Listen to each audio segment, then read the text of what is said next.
A lot of time I have business owners coming to me asking, how can I buy a home if I'm a business owner? Well, today I'm coming to you with options on how you could buy a home as a business owner in 2023, especially in 2023. Stick with me.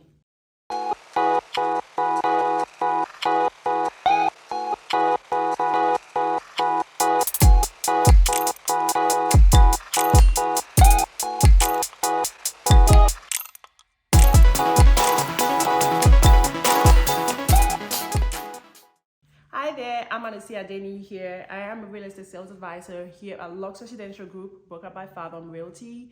And today I am coming to you with details, options, and talking all things buying a home as a business owner. I think I need to rephrase that. You could be a business owner or you could be an independent contractor with a 1099. But basically, you get the gist of it. You do not have a W-2. Now let's get into it. There are two different buckets that you may fit into. One is a very conforming and traditional option, and the other is non-conforming. And what I mean by that is you have been a 1099 or business owner for more than 2 years, you have tax returns for 2 years or more that shows your income and how much you're bringing in, you have good credit, you have savings, and you're ready to go. If you fall in this bucket, you can get qualified for, let's say, a conventional loan or an FHA loan based on these criteria, and you can just easily get it done.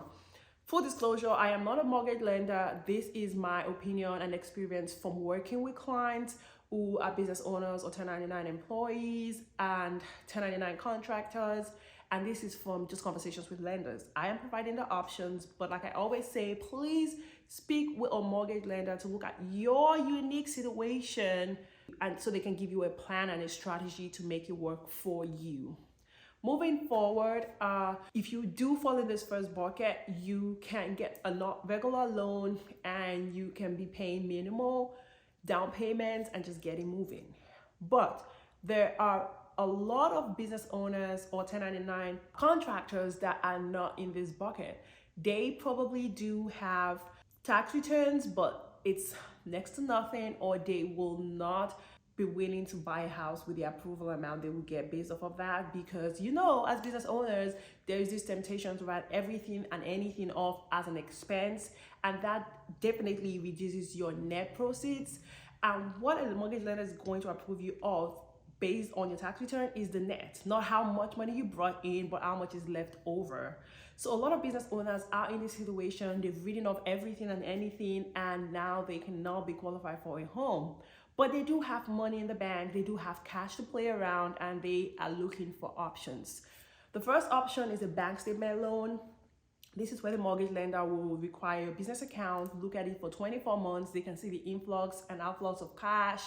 They can see money going in and out, and they will typically take all those numbers for 24 months, make an average for a monthly, and qualify you based off of that.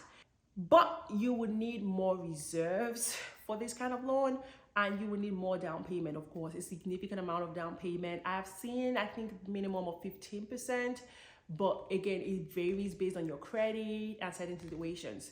You want to speak with a mortgage lender to look at these numbers and give you a number of what works for you. But typically this is how it happens. Now, if you say, okay, you do have substantial money, you do have that 24 months, but when they split it up for monthly, your DTI is too high. Your DTI is basically your debt to income ratio, and I think it's about 50% for these non-conforming loans, the bank statement or the DTI. You could do what is called a DTI loan. Now, a DTI loan is a no DTI loan. A no DTI loan is basically a no debt to income ratio loan. So the lender will approve you based on your credit, your down payment, and all of that stuff, but they will not use your debt to income. So they could approve you, let's say your average monthly income is $10,000, they could approve you to buy a house for $6,000, even though that's 60%, and the bank statement will usually require you to have 50% DTI. So basically get the gist of it. Basically, these are the options that you have. There are very diverse non-conforming loan options, but typically I found that those options are tailored to specific situations for specific individuals, because credit plays a role, specific financial situations plays a role. Maybe they have bankruptcy. I don't know the whole gist of it, but basically the gist of it is you want to talk to a mortgage lender. You want them to look at your credit profile, you want them to look at your bank account, you want them to assess your unique financial profile, and then give you a strategy on a plan that works for you. But these options abound. If you want to be connected to a mortgage lender who can help you navigate this process, definitely reach out to me. I do have a list of preferred lenders that I have worked with in the past, or I just trust in their work, that I could recommend to you to get the process started. You could use the link in the description that goes to my website to check them out, or you could call, text, or email me to get the details directly from me, whatever works for you. But do not go at this alone, and do not think that you cannot do it because your situation is less than popular. If you love this video, please share it with any individuals, friends, family, foes, or would love and find these details important. And of course, hit the notification bell so you get notified for when we release new videos weekly. Give us a thumbs up, subscribe to the channel. I'm sharing all things home ownership, home equity, selling a home, buying a home, just to help you make the best real estate move.